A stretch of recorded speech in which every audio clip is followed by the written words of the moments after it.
Today we visit an historic garden that has undergone the amazing transformation from disarray to order.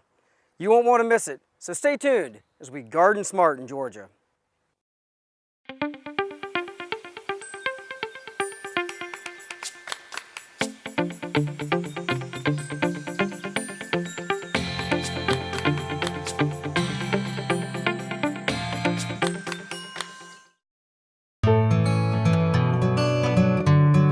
Bring the outdoors into your everyday life. Bass Pro Shops can outfit all your adventures, even those in your backyard. Bass Pro Shops, your adventure starts here. Amadeus River Cruises, a traditional family company with over 30 years of river cruise experience, offers cruises that introduce travelers to the people, cultures and cuisines of historic destinations throughout Europe.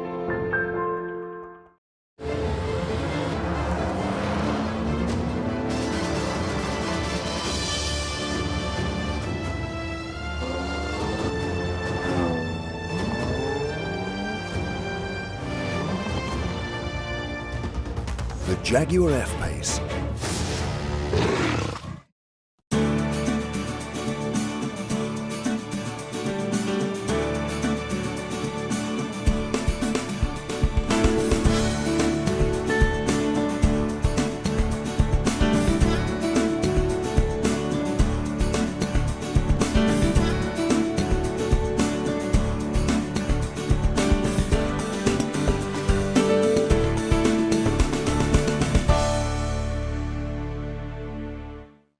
GardenSMART oftentimes visits established, well-heeled gardens, but today we're going to spend the day taking a look at a garden that is undergoing a radical transformation.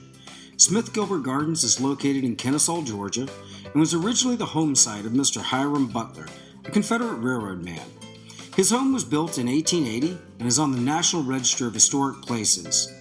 In 1970, Mr. Richard Smith and Mr. Robert Gilbert bought the home and the surrounding acreage, and over the next 35 years developed the house on the grounds with an emphasis on unique plantings and thoughtfully positioned sculpture. In 2004, the gardens and home were purchased by the city of Kennesaw, and the Herculean task began of restoring them to their original splendor. Today, there are more than 3,000 species of plants in the collection and 16 acres of gardens, from a bonsai exhibit, Palladino Camellia Garden, tea house and waterfall area, rose garden, and a conifer display.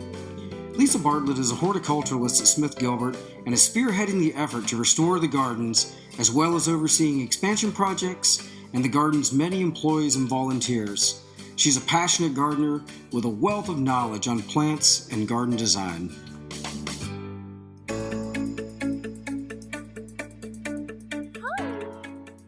Hey Lisa, thank you for joining us. It is such a pleasure to meet you. Thank you. It's great to be here. What an incredible garden, Lisa.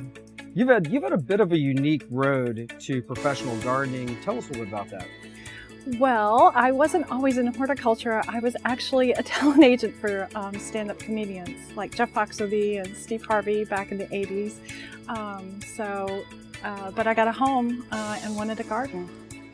So how did you get into gardening from there? Did you started reading books, getting into magazines? Yes. Oh my God, I read voraciously. I mean, there was several bookstores in my neighborhood, and I would go and buy books after books because this was before Google.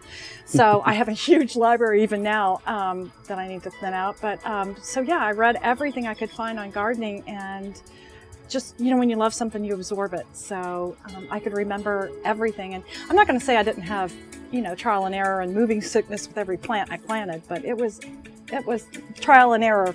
Yeah, and so you cut your teeth a little bit working at a local nursery as well. So you got some of that experience under your belt? I did. I wanted to learn more and get really hands-on, and there was a nursery exactly a mile from my house. I could ride my bike to it. And I just stopped one day and asked them if they needed somebody to help them on the weekends to water, and they said yes, and I was like, okay. So I started watering, and apparently it's a good idea to be a good waterer if you work at a nursery, and I ended up managing it after a couple of years. This garden hasn't always looked like this. I understand that you inherited a bit of a mess, and you had to go through the really arduous process that all gardeners hate getting out there and dealing with an enormous border that's full of weeds. It's not the fun part of gardening, and perhaps even a worse part is looking at these beautiful mature plants, and then you've got to make the decision which ones get cut down or moved or limbed up.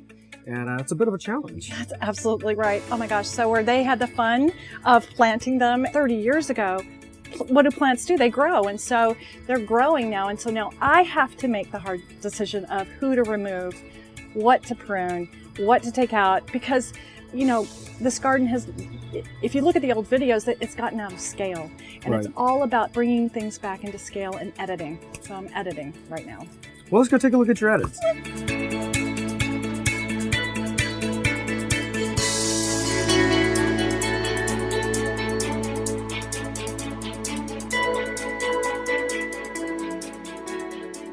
The perennial garden is one of the first things we see as we approach the garden, and so naturally it would be one of the first things that you would have to tackle, right? Yes, absolutely. It was one of the first things that caught my eye, and it was hard to tell the weeds from the perennials at that time.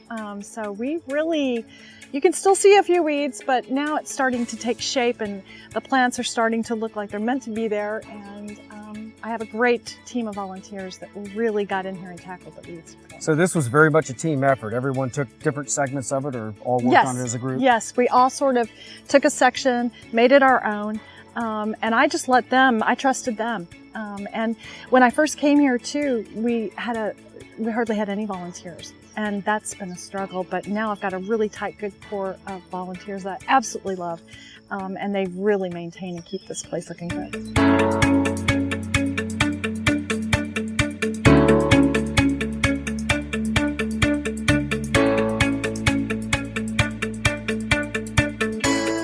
Every garden we visit is a little bit different, and that's of course because every gardener that we talk to is different, and the garden is a reflection of her design aesthetic and what does she want to see in her design. And I think we learn a little bit about the person in the work that they've done. Mm-hmm. I want you to talk about this garden and your design aesthetic. What were you going for? What do you like to see?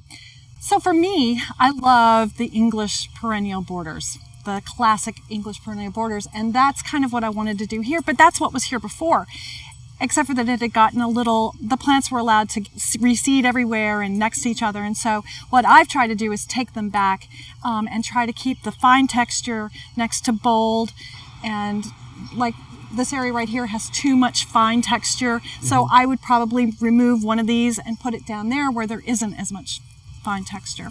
Right, and there's a lot to think about. We're thinking about how do we balance this design, and if we go with a bunch of needle-leafed things, they're going to probably blend in together, and it's very impactful to look at, okay, we're going to put something with really big foliage here beside, you know, this ornamental grass and this Amsonia, and it does a wonderful job of breaking up the way that our eye travels through the garden. Exactly. I love using really dark foliage plants and silver foliage plants, and you've done a great job of that here.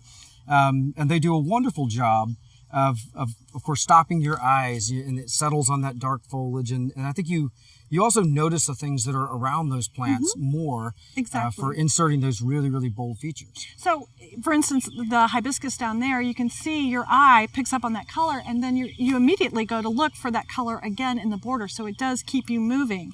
Whereas the darker colors back here give your eye a chance to rest. But going back to the fine textured, you know, you could take your phone and take a black and white photograph. Right. You can see where the fine texture rate would stand out more in a black and white photo than it would just in color.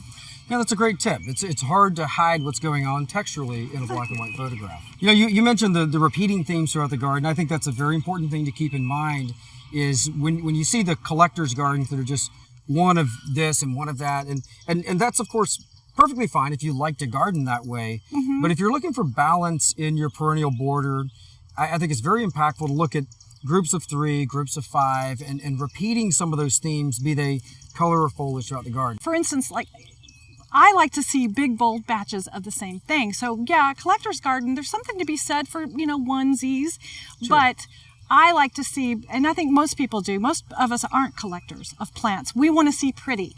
And so that's what I try to do here is pretty. We have areas where we have onesies, but... And those are fun too. The way that you've used color here too is it's very important to think about.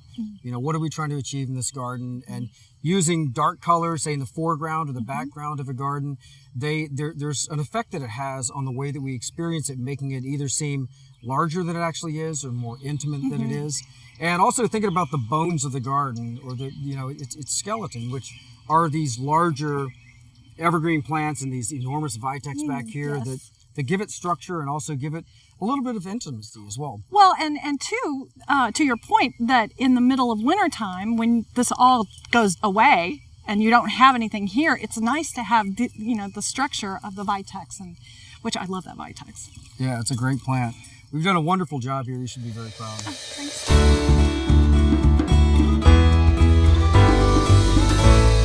The maintenance of a perennial garden can sometimes seem to be a daunting task because there's so much diversity here. Whereas if we're looking at a very formal boxwood garden, you know, we understand that, okay, we need to trim that into these very, you know, specific shapes. But here we're having to think about all these different plants that are doing different things throughout the year, that are timing out differently.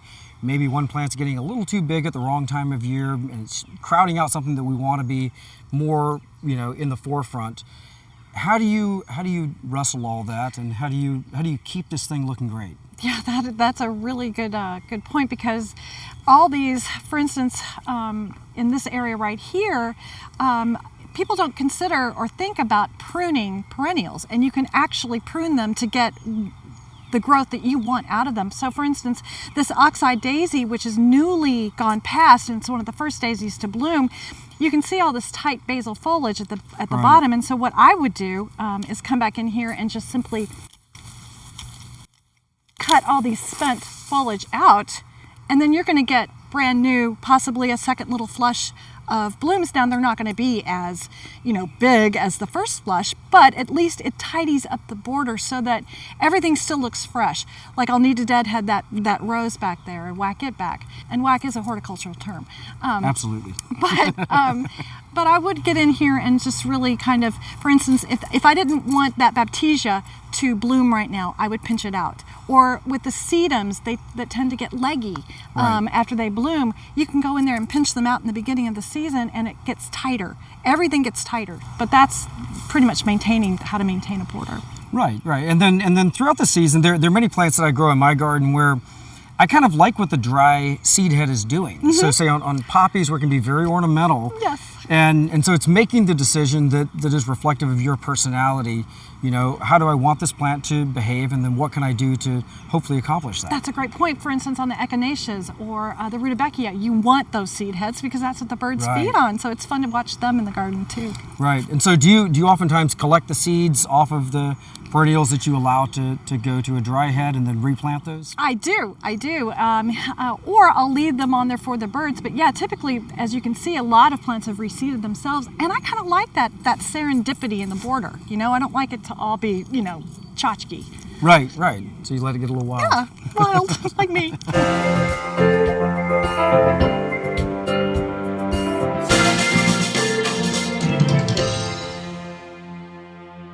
The conifer garden here, in juxtaposition to the perennial garden that we just saw, is an example of a collector's garden, as we talked about. And of course, they serve very different purposes. The perennial garden is more showing you what a composed space looks like, and maybe the potential of all this different color and texture. But what I do love about collector's gardens or specimen gardens is it provides a wonderful opportunity for the public to come in and look at, you know, 17 different cryptomerias and then learn that, like, okay, well, they don't all do the same thing. And you know, we've got a spruce over here that's totally procumbent. Most people wouldn't think that, hey, this could make a great ground cover. Exactly. Spruce as a ground cover, who knew? So it's a wonderful opportunity to educate the public about plants that they probably have not heard of, and for them to see all these little specimens and to learn.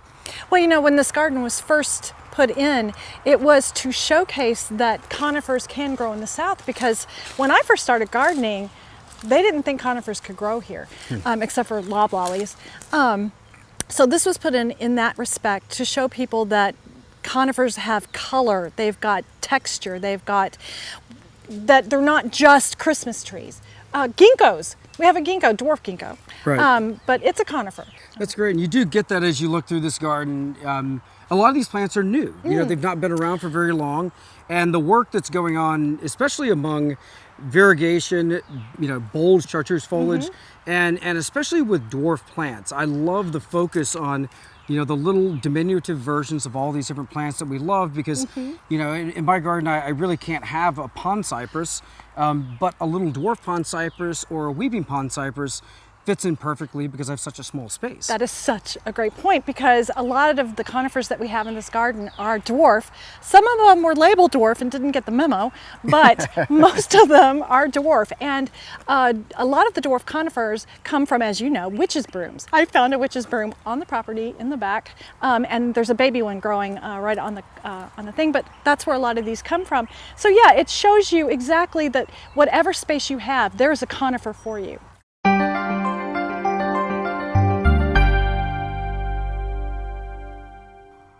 Lisa, there are a couple of considerations that we need to keep in mind when pruning conifers. Of course, these plants are quite different from deciduous plants. We're not always able to see exactly where the buds are.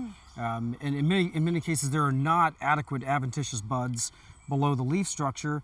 And so if we're not mindful of those things, we end up with one of the most common mistakes in pruning, especially junipers, but conifers in general, is that blind side that's full of dead wood, and that means that we probably didn't do something right. Exactly. So with, like for instance, this Coniferous, you cannot prune this back, as you said, to just dead wood. There always has to be green on it.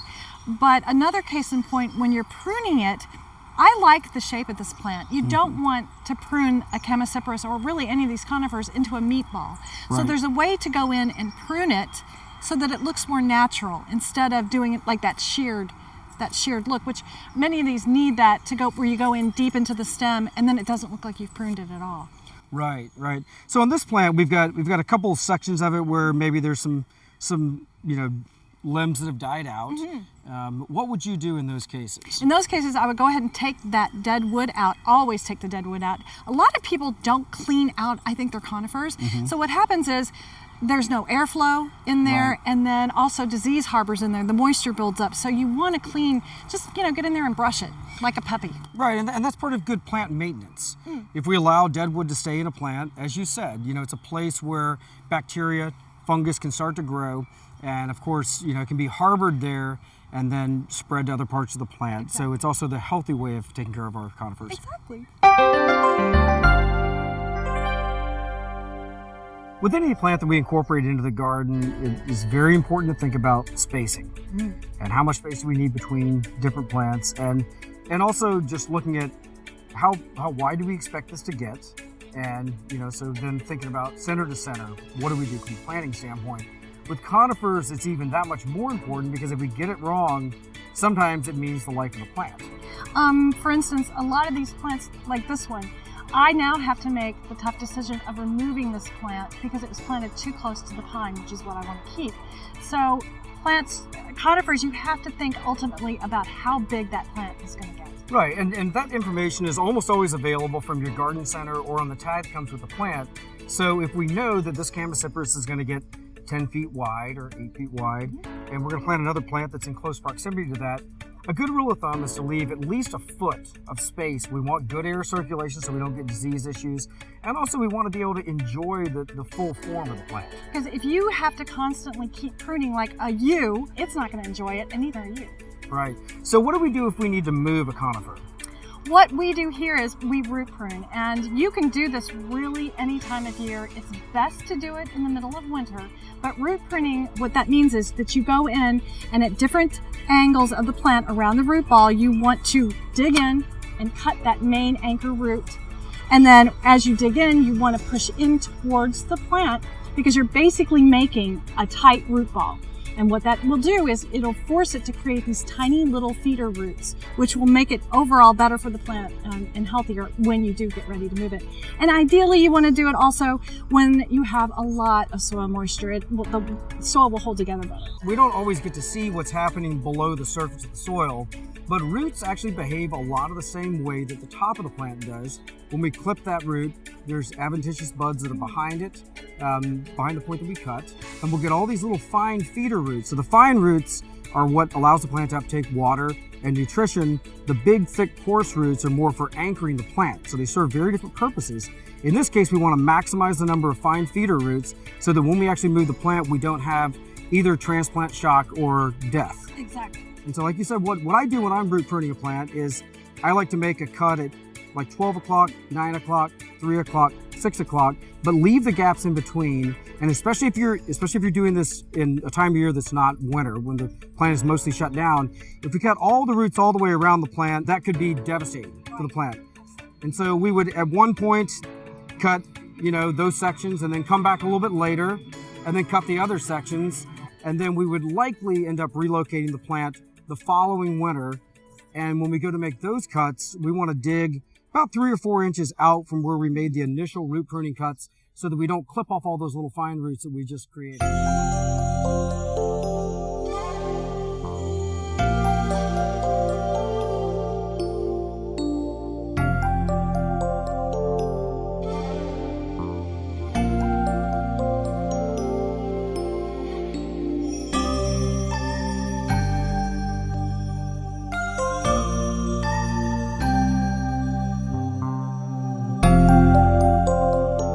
There's something so wonderful to me about shade gardens, and especially the transition from the full sun into this beautiful paradise that's about 15 degrees cooler. The whole attitude of shade gardens, I think, is very, very different and soothing. And so it's wonderful that this is a fairly significant component of your garden. We are fortunate in that instead of having blazing hot sun everywhere, we have this beautiful shade area where we can incorporate all these really cool rare plants and understory trees like our native magnolia. It wasn't always the case. You can see where we have fairly high shade, so this is a perfect light, really. But over in here where you see the canopy where it opened up a bit, we actually had a plane crash, which opened up that area where we had to move a lot of the shade plants out of there. But there's something to be said for a shade garden in the South. It's welcoming, you want to stay, you want to garden here. Why they planted this thing, this Amorphophallus that smells like rotting flesh and is pollinated by flies, is beyond me, but it's fun. It's a great plant. It is a fun plant. Shade gardens can be challenging, and getting the right environment is the key to success there. It's going to be tough if you go into a super densely, heavy shaded area to have success in gardening there. Plants, they need to photosynthesize, and they're going to need some sunlight. And so what you have here with the really, really high shade, it's allowing a nice dappled sunlight, keeping things a little bit cooler, but also the plants are getting enough sunlight to thrive. And that's why this garden is so nice. Exactly. Well, we have a huge collection of native ephemerals, but they bloom at a time in that dense shade when there aren't leaves on the trees, and so that's why they're able to grow there and bloom.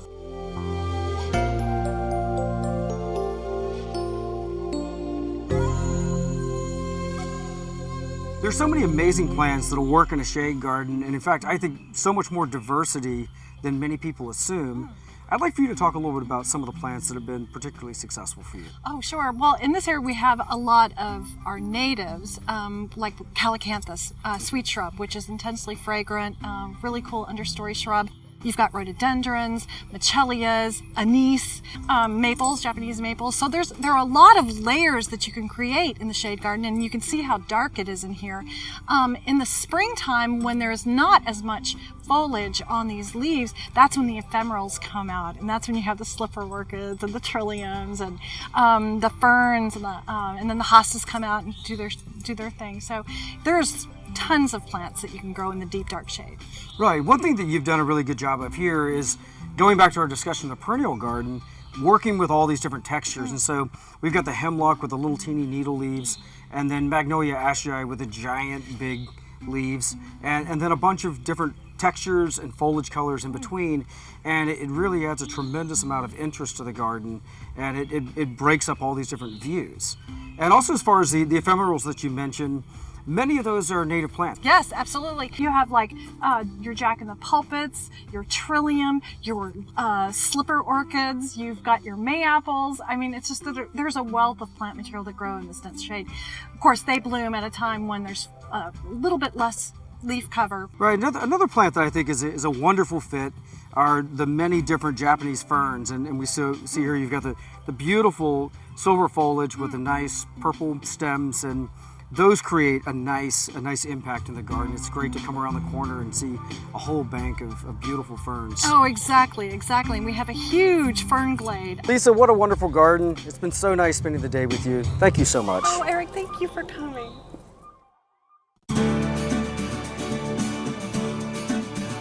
Each week we travel the country north to south, east to west, visiting some of the most exciting gardens, as well as talking to industry horticulturalists about design principles, new plants, and also how you can be more successful with your home garden. Visit our website at GardenSMART.com to find out how you can join us as we garden smart in Europe.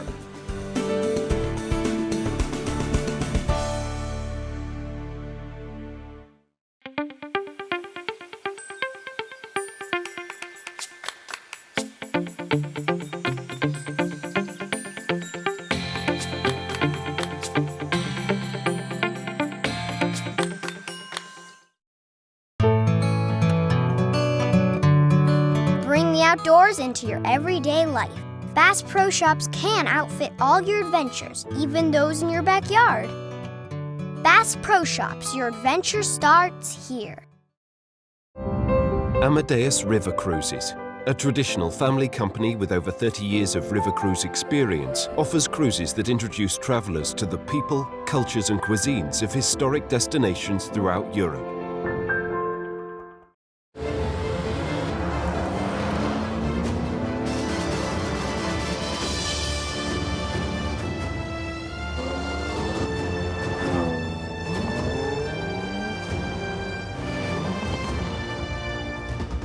The Jaguar F-Pace.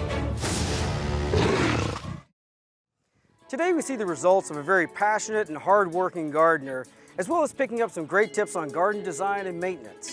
If you have questions about anything you've seen today, visit us on the web at GardenSMART.com. And remember, even if you're a master gardener, there's always more to learn. So join us next week as we garden smart.